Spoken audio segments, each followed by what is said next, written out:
ನೋಡಿದ್ರ ಯಾವ ಥರ ಸಂಧಿ. ಈ ಮಲ್ಪೆ ಬೀಚಿಗೆ ಬಂದರೆ ನೀವೇನೆಲ್ಲ ನೋಡ್ಬೋದು ಅಂದರೆ ನಾರ್ಮಲ್ ವಾಟರ್ ಗೇಮ್ಸ್ ಇದೆ, ಒಂದು 5 ಟೈಪ್ಸ್ ವಾಟರ್ ಗೇಮ್ಸು. ಅಂದರೆ ಜೆಟ್ ಬೈಕಾ. ಹಾಯ್ ಸ್ಕ್ವಾಡ್, ಎಲ್ರಿಗೂ ಗುಡ್ ಮಾರ್ನಿಂಗ್. ಇದು ಡೇ 5 IBW ರೈಡ್ ಮುಗಿಸ್ಕೊಂಡು ಉಡುಪಿಗೆ ಬಂದಿದ್ದೀನಿ. ಈಗ ನಾನು ಹಿಂದಿನ ವಿಡಿಯೋದಲ್ಲಿ ನೋಡಿರ್ತೀರ, ಮುರುಡೇಶ್ವರಗೆಲ್ಲ ಹೋದೆ.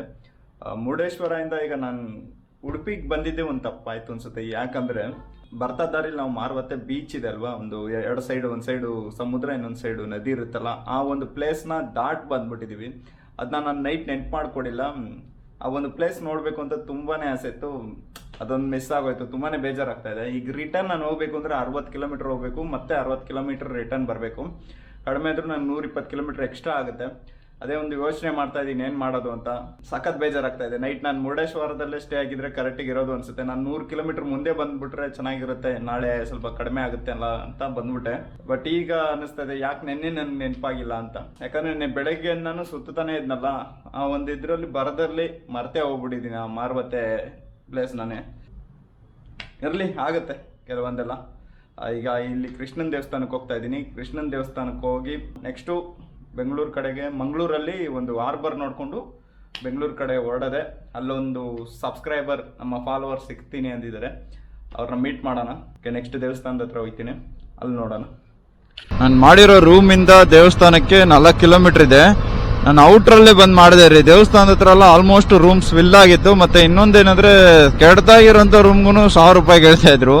ಅದಕ್ಕೆ ಯಾಕೆ ಅಂತ ಹೊರಗಡೆನೆ ಬಂದೆ. ನನ್ನ ಫ್ರೆಂಡ್ ಹೇಳಿದೆ ಹೊರಗಡೆ ಬಂದ್ರೆ ಒಂಚೂರು ಕಡಿಮೆಗೆ ಸಿಗುತ್ತೆ ಅಂತ. ಒಂದು 4 ಕಿಲೋಮೀಟರ್ ತಾನೆ, ನಮ್ಮ ಹತ್ರ ಗಾಡಿ ಇದೆ ಅಲ್ಲ, ಅದಕ್ಕೆ ತಲೆಗೆಡ್ಸ್ಕೊಂಡಿಲ್ಲ ಬಂದೆ. ಉಡುಪಿ ನೆನ್ನೆ ಇಲ್ಲೆಲ್ಲ ಓಡಾಡ್ದೆ ರೀ ರೂಮ್ಗೋಸ್ಕರ. ಎಲ್ಲ ಕಡೆನೂ ಫಿಲ್ ಫಿಲ್ ಫಿಲ್ ಅಂದ್ರು.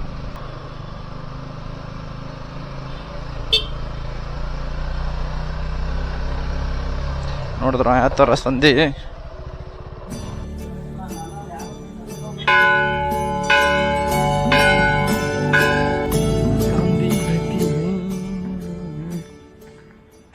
ಫ್ಲೋಟಿಂಗ್ ಬ್ರಿಡ್ಜ್ ಮೇಲೆ ಹೋಗ್ತಾ ಇದ್ದೀನಿ. ಈಗ 150 ರೂಪಾಯಿ ತೊಗೊಂಡಿದ್ದಾರೆ.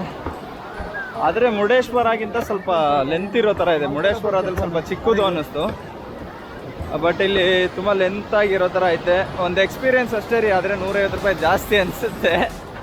ನೋಡೋಣ ಆ 150 ರೂಪಾಯಿ ಕೊಡೋದಕ್ಕೆ ವರ್ತ್ ಇದೆಯಾ ಅಂತ.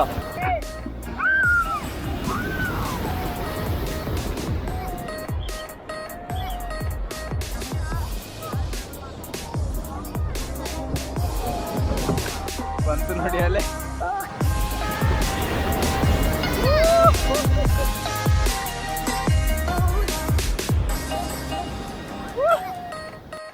ಈ ಫ್ಲೋಟಿಂಗ್ ಬ್ರಿಡ್ಜ್ ಎಕ್ಸ್ಪೀರಿಯನ್ಸ್ ಹೇಗಿದೆ ಅಂದರೆ ಚೆನ್ನಾಗಿದೆ, ಆದರೆ ಇನ್ನೂ ಸ್ವಲ್ಪ ಅಲೆ ಜಾಸ್ತಿ ಆದರೆ ಇನ್ನೂ ಸೂಪರ್ ಆಗಿರುತ್ತೆ ಅಂತ ನನಗನ್ನಿಸ್ತು. ಅಲೆ ಫೋರ್ಸು ಸಂಜೆ ಟೈಮಲ್ಲಿ ತುಂಬ ಚೆನ್ನಾಗಿರುತ್ತೆ ಅನ್ಸುತ್ತೆ. ಯಾಕಂದರೆ ಅಲೆ ಆವಾಗ ಇನ್ನೂ ಜೋರಿರುತ್ತೆ. ಆದರೆ 150 ರೂಪಾಯಿಗೆ ವರ್ತಿಲ್ಲ ಅಷ್ಟೇ. ಎಸ್, ಈಗ ಮಲ್ಪೆ ಬೀಚಿಂದ ಓಡ್ತಾ ಇದ್ದೀನಿ. ಈ ಮಲ್ಪೆ ಬೀಚಿಗೆ ಬಂದರೆ ನೀವೇನೆಲ್ಲ ನೋಡ್ಬೋದು ಅಂದರೆ ನಾರ್ಮಲ್ ವಾಟರ್ ಗೇಮ್ಸ್ ಇದೆ, ಒಂದು 5 ಟೈಪ್ಸ್ ವಾಟರ್ ಗೇಮ್ಸು. ಅಂದರೆ ಜೆಟ್ ಬೈಕಾ, ಜೆಟ್ ಬೈಕ್ ಏನೋ ಇದೆಲ್ಲ, ಅದು 600 ರುಪೀಸ್ ಅಂತೆ. ಮತ್ತು ನಿಮಗೆ ಪ್ಯಾರಾಸೈಲಿಂಗ್ ಮಾಡ್ತೀರಾ ಅಂದರೆ 1000 ರುಪೀಸ್ ಇದೆ. ಅದು ಬಿಟ್ಟರೆ ಫ್ಲೋಟಿಂಗ್ ಬ್ರಿಡ್ಜ್ ನೋಡಿದ್ರಿ 150 ರುಪೀಸ್. ಬೇರೆ ಗೇಮ್ಸ್ ಎಲ್ಲ 300 400 ರುಪೀಸ್ ಇದೆ.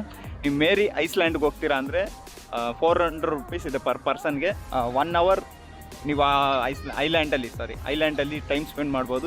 20 ನಿಮಿಷ ಹೋಗೋದಕ್ಕೆ, 20 ನಿಮಿಷ ಬರೋದಕ್ಕೆ. ಇದಿಷ್ಟೇ ಮಲ್ಪೆ ಬೀಚಲ್ಲಿ ಇರೋವಂಥದ್ದು. ಈಗ ಇನ್ನೂ ತುಂಬ ಅಂಗಡಿಗಳು ಓಪನ್ ಆಗಿಲ್ಲ, ಯಾಕಂದರೆ ನಾನು ಬೇಗ ಬಂದಿದ್ದೀನಿ. ಅಂದರೆ 9-9:30 ಆಗ್ತಾಯಿದೆ.